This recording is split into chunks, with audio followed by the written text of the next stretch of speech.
Olá, queridos companheiros de jornada, amados irmãos. Estamos aqui para mais um vídeo falando sobre a codificação kardeciana.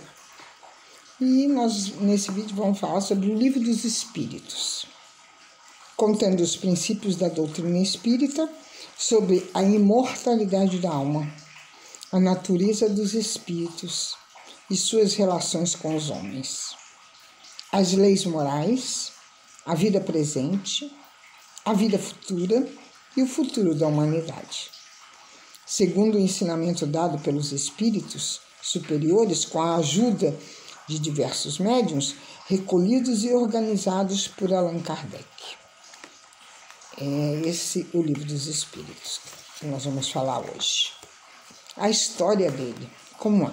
O Livro dos Espíritos foi transmitido a Allan Kardec pelos espíritos, a fim de trazer a luz da verdade a todos os seres de razão e de bom senso, que desejavam conhecer sua origem e seu destino, antes e depois da vida neste planeta.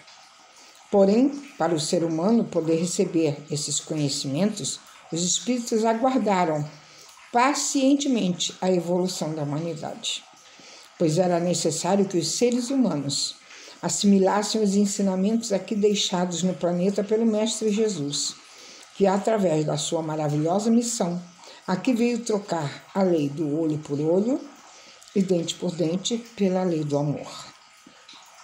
Assim sendo, após a espera de mais de 1800 anos, o plano espiritual e seus dirigentes resolveram revelar à humanidade a realidade e a vida dos espíritos no plano espiritual, e principalmente a necessidade da evolução de nossos espíritos para termos acesso a ele após a morte.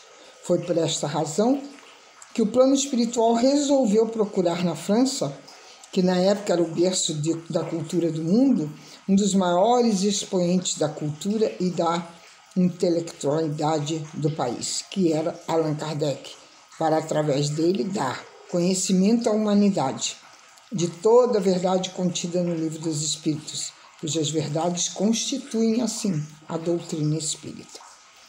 Inicialmente, os espíritos se mostraram a Kardec através de mesas que se movimentavam sozinhas, de um canto para o outro da sala, subindo até o teto e ficando paradas no ar.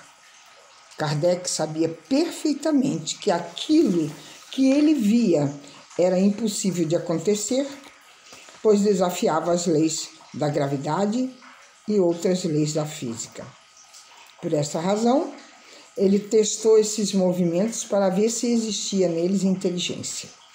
E foi assim que iniciou o diálogo com os espíritos via mesa, pois ao ver que era possível fazer perguntas à mesa, convencionou um número de batidas da mesa no chão, para que a resposta afirmativa a outro número de batidas para as respostas negativas. Em seguida, ele escreveu em folhas de papel as letras do alfabeto e as espalhou em círculo ao redor da mesa, pedindo à mesa que respondesse às perguntas, se dirigindo a cada letra e voltando ao centro do círculo. Assim, através desse sistema, foi estabelecido um diálogo com respostas completas. E por esse mesmo processo a mesa ensinou a Kardec que o mesmo processo poderia ser feito através de um copo sobre a mesa e colocando em volta dele as letras do alfabeto. Usando esse último processo, os espíritos mandaram Kardec amarrar um lápis em uma cestinha de vinho e, com o auxílio de duas mocinhas, uma de cada lado, e a apoiassem com as pontas dos dedos para que a cesta respondesse por escrito as perguntas que Kardec desejava fazer para os espíritos. Assim foi feito, e através desse processo, Kardec dirigiu aos espíritos 1019 perguntas e recebeu 1019 respostas por escrito, cujas perguntas e respostas constituem, assim, o Livro dos Espíritos. Ou seja, a codificação da doutrina espírita, através das revelações das verdades existentes na realidade da vida antes e depois da morte, onde nossos espíritos colhem os frutos das sementes que semearam durante a sua vida nesse planeta. As questões abordadas nestas 1019 perguntas foram divididas em 4 partes distintas, que Kardec as denominou livro 1º, livro 2º, livro 3º e livro 4º. O primeiro livro trata das causas primeiras, ou seja, a nossa origem. O segundo livro trata do mundo espírita, ou dos espíritos, ou seja, como vivem os espíritos. E o livro 3º trata das leis morais, ou seja, o que temos de aprender e praticar para evoluir os nossos espíritos. O livro 4º trata das esperanças e das consolações, ou seja, o que nos espera na vida futura se evoluirmos ou não nossos espíritos.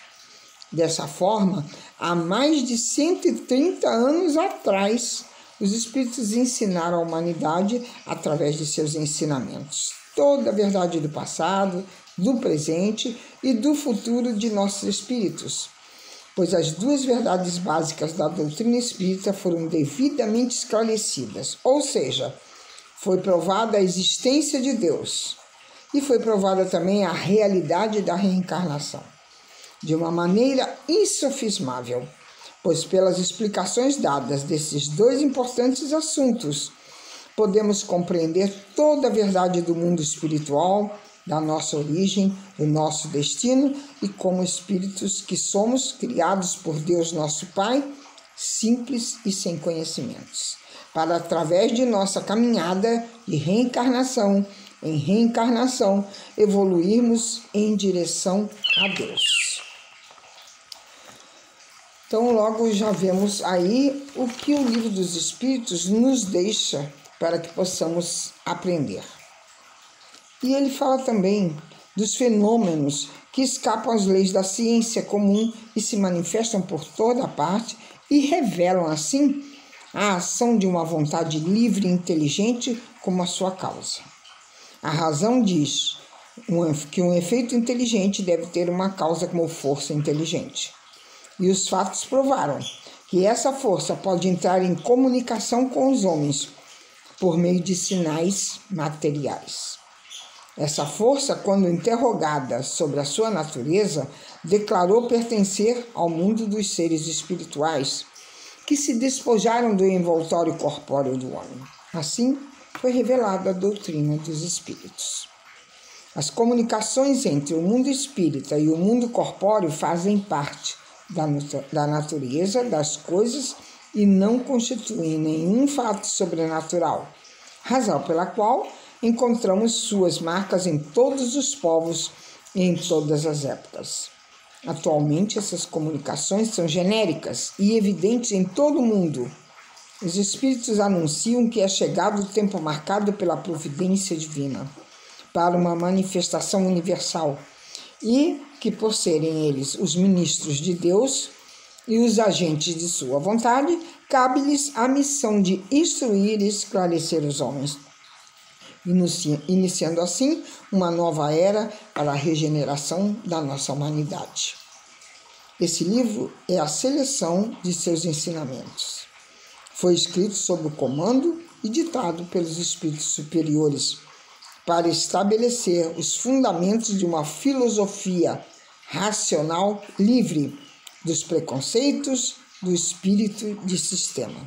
Não há nesse livro nada que não seja a expressão fiel do pensamento dos espíritos e que não tenha sido submetido ao seu controle.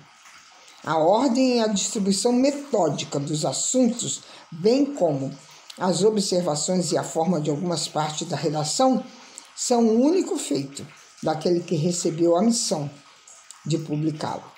Entre os espíritos que contribuíram para a realização dessa obra, há vários que viveram na Terra em diversas épocas, onde pregaram e praticaram a virtude e a sabedoria.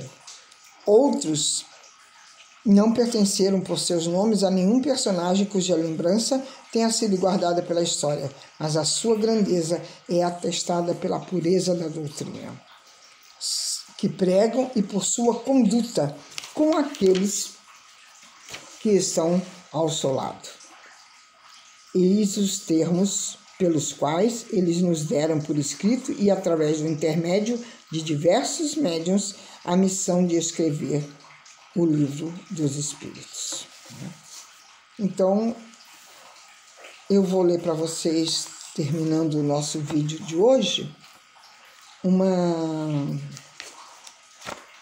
mensagem muito linda do Espírito de Verdade. Ele que ditou todo esse livro para Kardec, né?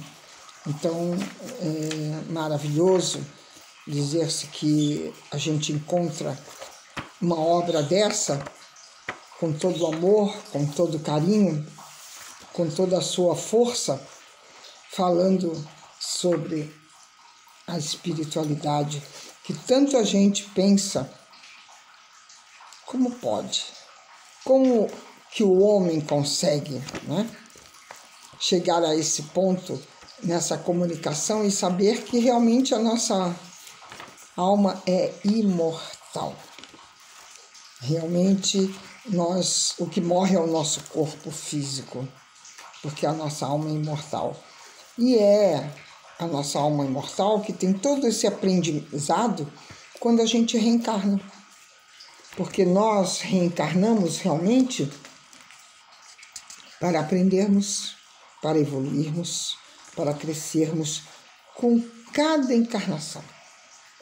Sentimos assim a oportunidade e a bondade do nosso Pai que nos dá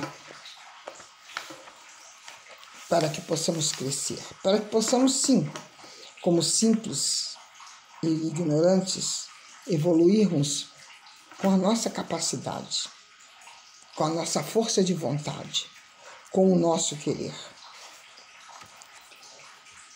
E assim eu termino com a prece de Caritas.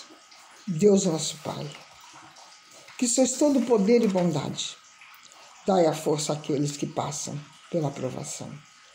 Dai a luz àquele que procura a verdade. Ponde no coração do homem a compaixão e a caridade. Deus, dai ao viajor a estrela guia, ao aflito a consolação, ao doente o repouso. Pai, dai ao culpado o arrependimento, ao espírito a verdade, à criança o guia e ao órfão o Pai. Senhor, que vossa bondade se estenda sobre tudo o que criastes. Piedade, Senhor, para aqueles que vos não conhecem, e esperança para aqueles que sofrem. Que a vossa bondade permita aos espíritos consoladores derramarem por toda parte a paz, a esperança e a fé. Deus, um raio, uma faísca do vosso amor pode abrasar a terra. Deixai-nos beber nas fontes fecundas dessa bondade infinita e todas as lágrimas secarão, todas as dores se acalmarão.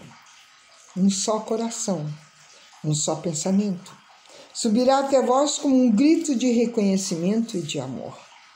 Como Moisés sobre a montanha, nós vos esperamos com os braços abertos.